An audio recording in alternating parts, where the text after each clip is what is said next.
everyone, and welcome back to Rich's Rides and Restorations. In this video, we're going through how to clean and reassemble a Raleigh fork lock and install it back in our 1950 Raleigh Dawn Tourist.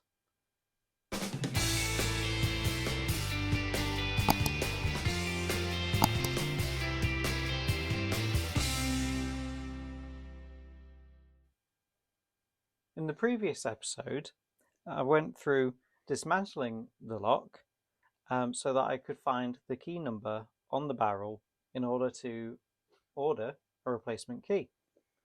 So on the barrel, there is a number, in this case 28.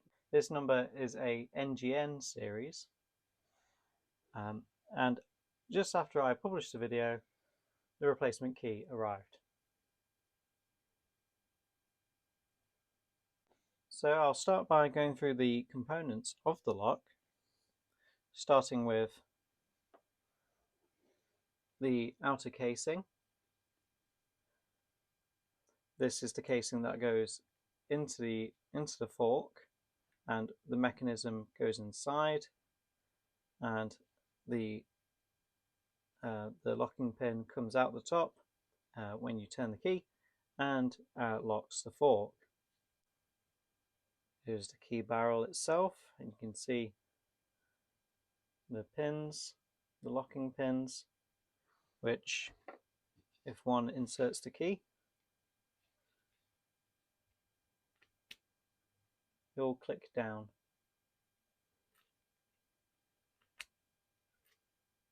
To allow you to turn the barrel. So this requires a clean and a lubricate. This here is the little kind of brass wedge which secures the barrel into the casing. Here's the locking pin. You can see that at one time it had some chrome on the end and some painted over on the top. Here's the locking screw and washer. This goes into the back of the casing to secure it in the fork lock, so you can't just pull the barrel out. So this is very rusty, needs a clean, needs a bit of de-rusting. And finally, here's the thimble that goes on the other side of the fork. You have to take the thimble out of the fork in order to remove the locking screw, which holds the casing into the fork itself. If you want to see that process, refer to my previous video. I will put a link on the screen and in the description. So to clean the parts, I have some white spirit to remove the old grease and oil. Then I'll be putting the screw in some Evapo-Rust to take the rust off. Then I'll be lubricating the lock and reassembling it.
Okay, that's everything cleaned up. Now to put the screw in some Evapo-Rust. And then we'll leave this overnight and see how it looks well, in the morning.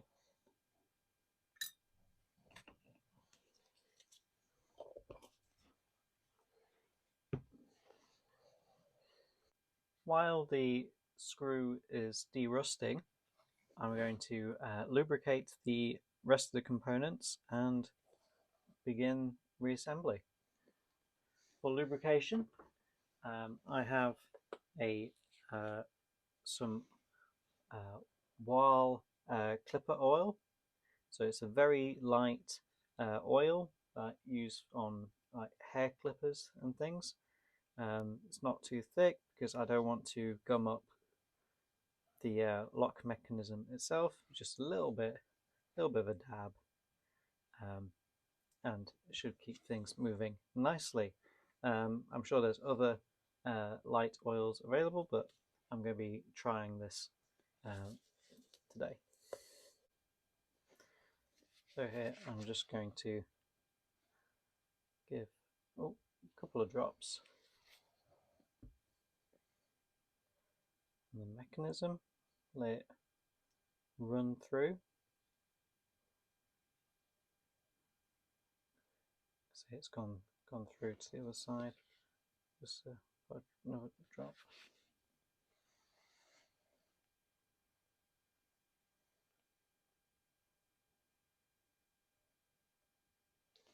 There we go.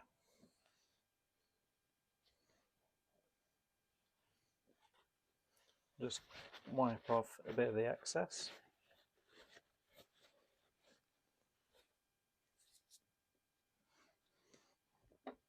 Now, if I put the key in,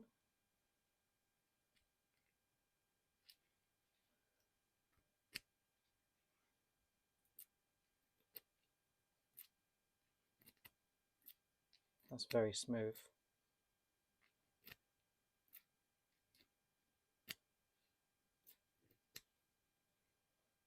See?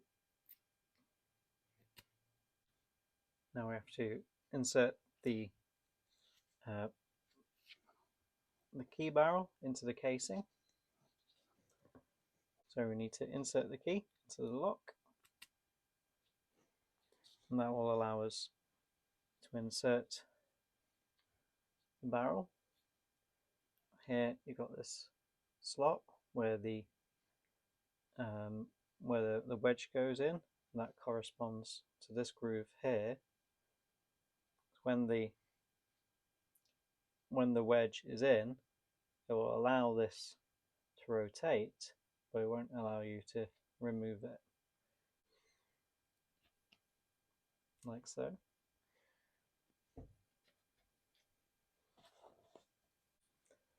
Next we have to add this brass wedge, which just slots in firmly. Okay. So that's now in place. Just had to wiggle the barrel a bit. As you'll see, with the wedge in, it prevents the barrel rotating more than it's supposed to. Well, it's the next day, and I've removed the screw from the evaporust.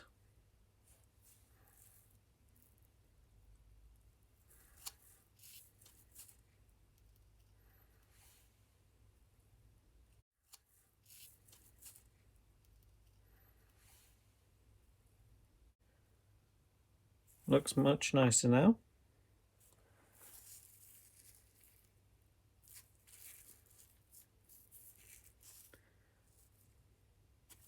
All that old rust has been removed.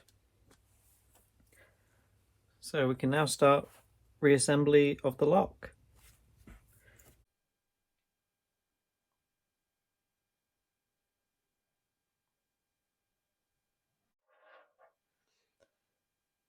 Okay, so now we are going to reinstall the lock. So I've got the bike upside down again, because we need to do that in order to access the underside of the fork so that we can see where we're putting the screw in. Okay, to make this easier, I've put a dab of copper ease on the screw, so that if I need to remove it in future, it won't be rusted in. So it should make future maintenance better, but hopefully we won't have to do it. Yeah. Now, using my other hand, I'm trying to find a hole, and then I am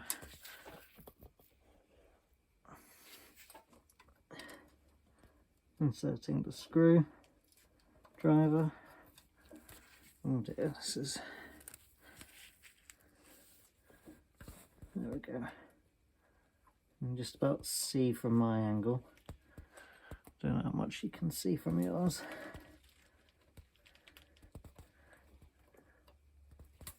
There we go. So now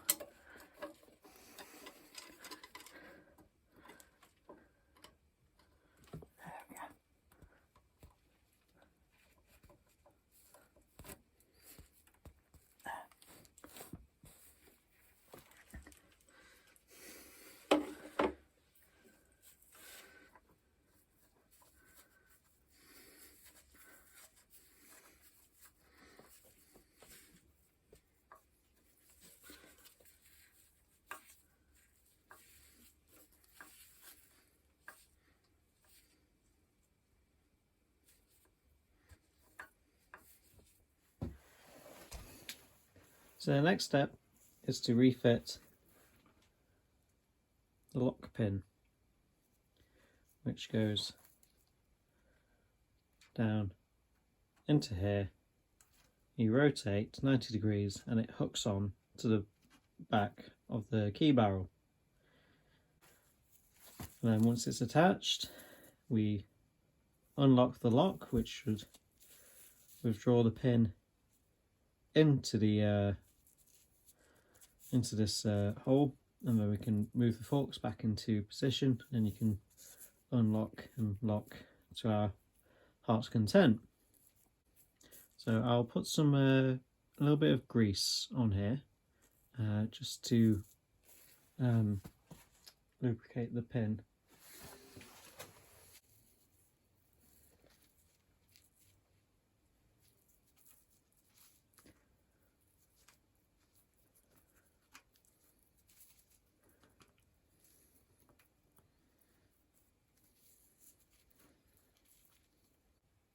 So I just remembered from when we were taking this lock out in the first place that we had to loosen the screw and tap this quite a few times in order to unhook the pin.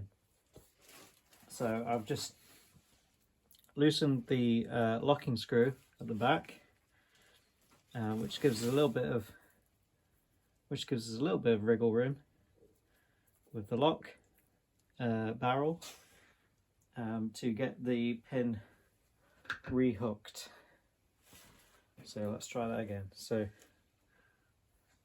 again, we're going in like this and rotating it to latch on to the back of the barrel.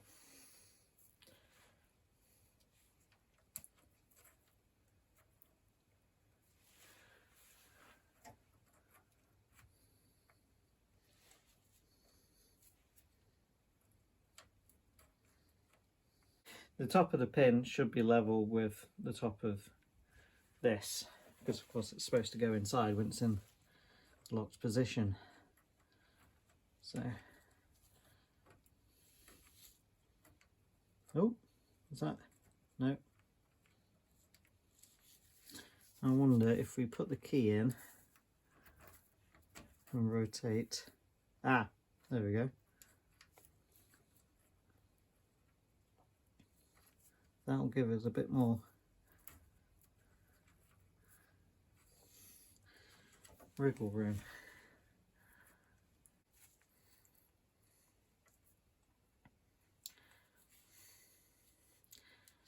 Why?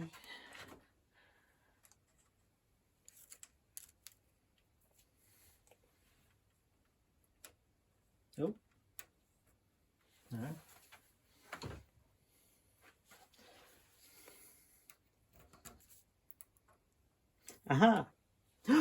Success!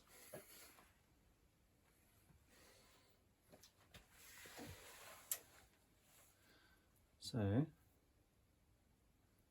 if I rotate that 90 degrees anti-clockwise,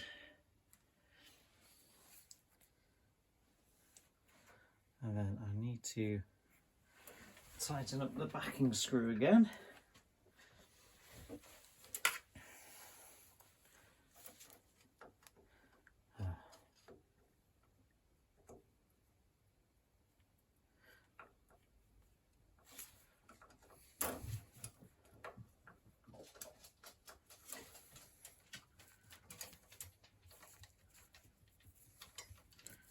Hang on, what's happened?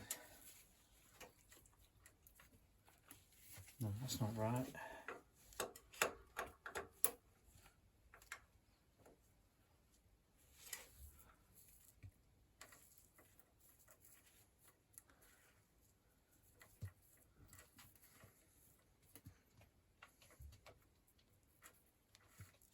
There we go. So now,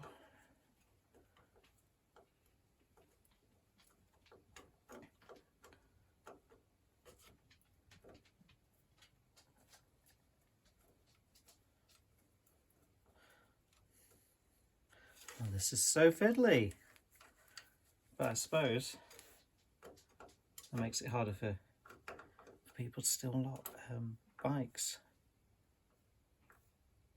Just tighten that up. And now,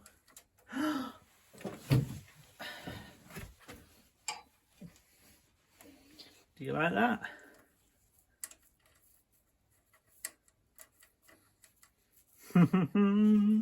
Success. Yeah, you have to jiggle it a bit, is the answer to that. So, what have we learned? Well, to remove the locking pin, the lock shouldn't be like all the way locked in terms of the position of the barrel. So it's essential you have a key when fitting it so that you can do that bit of fine adjustment to get the pin on the back in the correct position so that you can rotate the locking pin onto it, and yeah, and hook it on. And then once it's hooked on, you know, rotate the key in the lock a couple of times, and then that will allow you to tighten up the retaining screw on the backside to hold this in position. Because what I tried to do is, once I had hooked it on, I tried to tighten up the screw, which actually locked up the barrel. You could tell I was trying to turn it and it wasn't moving.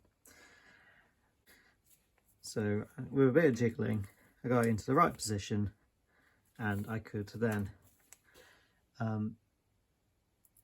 tighten up the retaining screw on the back. So now I need to refit the thimble, which got a little bit misshapen when I was taking it out. So I'm just going to give it a bit of a tap on my vise, just to kind of smooth out the worst of the dentings, and yeah, kind of get it back into shape. I've already done a little bit, kind of to reform this lip, but I think when I put it back in, that will help reshape it, the rim of the fork itself. So we'll give that a go.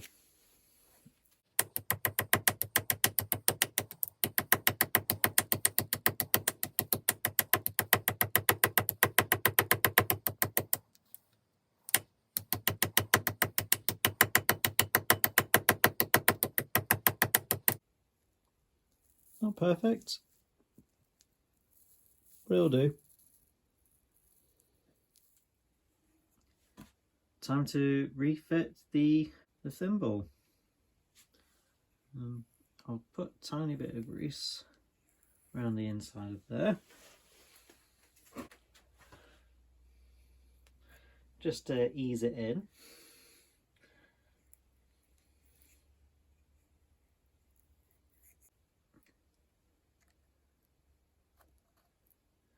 There we go. And then just get my mallet.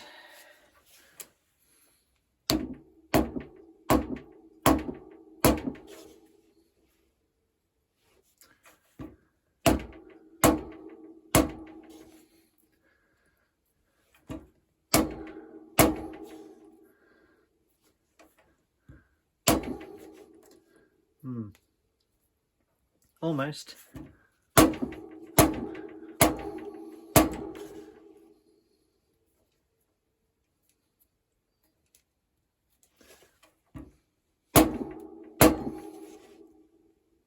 There.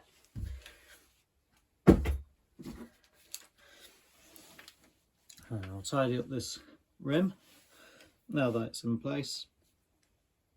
Because it's using the rim of the fork as a former.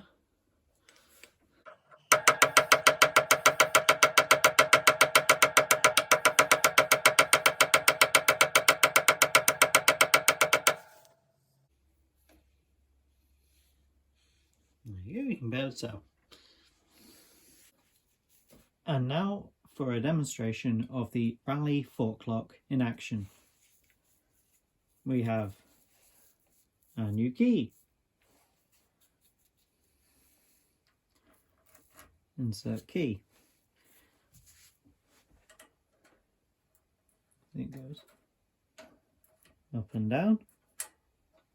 On here there are 3 locking positions. 1, 2, 3.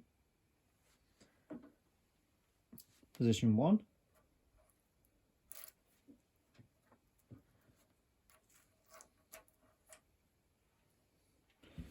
Position 2.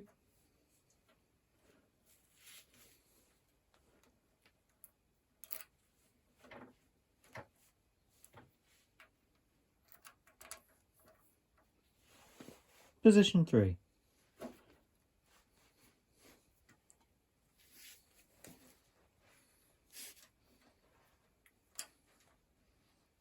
Where is it?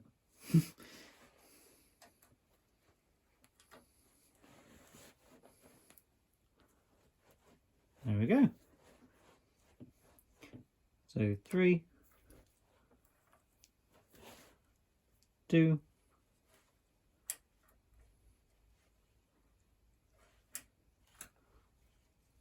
where I find it, 2, 1.